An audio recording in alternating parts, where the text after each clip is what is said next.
پچھلے سال کی بات ہے، میرا ایک دوست شاپنگ کر رہا تھا۔ بیٹی کا روتے ہوئے فون آیا کہ ابو آپ کے داماد نے مجھے طلاق دے دی ہے، آپ فوری آئیں اور مجھے لے جائیں۔ بیٹی کی یہ بات سن کر وہ دوست بائک دوڑاتا گھر کو واپس چلا۔ انہی سوچوں میں گم ہوگا کہ راستے میں چلتی بائک پر ہارٹ اٹیک ہوا اور وہی سڑک پر جان دے دی۔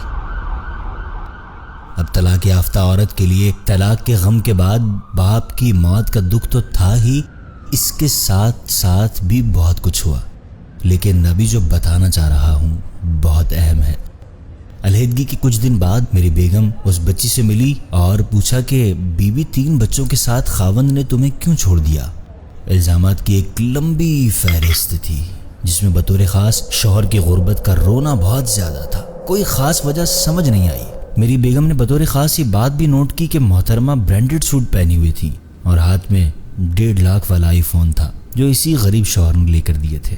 مرحوم دوست کا سابقہ داماد اعلیٰ تعلیم یافتہ اور ایک محترم ادارے میں اسکول ٹیچر ہے۔ چند دن بعد میں بطور خاص اس سے ملنے گیا۔ پوچھا کہ تم جو اتنی انتہا پر پہنچے اس کی کیا وجہ ہوئی؟ سر میری 2 سالیاں ہیں اور دونوں کی انتہائی امیر گھرانوں کے اندر شادیاں ہوئیں، کوٹھیاں، کاریں، نوکر۔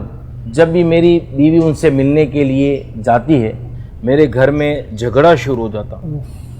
میں 50-60 ہزار کا ملازم ہوں، مزید گھر چلانے کے لیے ٹیوشن بھی لینا شروع کر دیا تھا۔ آپ ابھی دیکھ لیں، 3000 والا موبائل فون استعمال کرتا ہوں۔ بیگم کو آئی فون لے کر دیا، کار کا مطالبہ کیا، بینک سے لون لا کر کار لے کر دی۔ اس کے باوجود بھی تانے پر تانے دیے جاتے تھے، بار بار طلاق کا مطالبہ کیا جاتا تھا۔ بتائیے میں کیا کر سکتا ہوں، آپ بتائیے۔ یہ بات کرتے کرتے وہ رو پڑا۔ ساری بات سن کر میں نے اپنا سر جھکایا اور گھر واپس آ گیا۔ پتہ ہی نہ چلا کہ 1 سال گزر گیا۔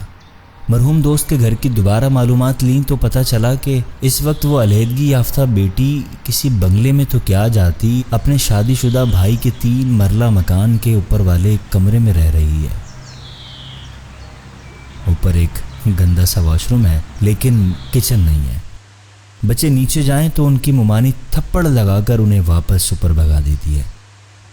26 سالہ لڑکی صرف 1 سال میں نہ صرف 50 سال کی اماں نظر آنے لگ گئی، بلکہ سنا ہے کسی پرائیویٹ اسکول میں ماسی لگ کر 9-10 ہزار کی نوکری شروع کر دی ہے، جبکہ شوہر نامدار دوسری جگہ شادی کر چکے ہیں۔ یہ صرف ایک کہانی نہیں بلکہ سینکڑوں ہزاروں گھروں کی نمائندگی ہے۔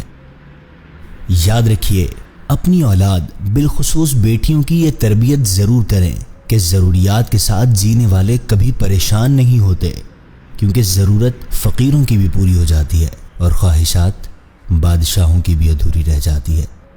رسول اللہ صلی اللہ علیہ وآلہ وصحبہ وسلم نے فرمایا، دنیاوی معاملے میں اس شخص کی طرف دیکھو جو تم سے نیچے ہے اور اس شخص کی طرف نہ دیکھو جو تم سے اوپر ہے۔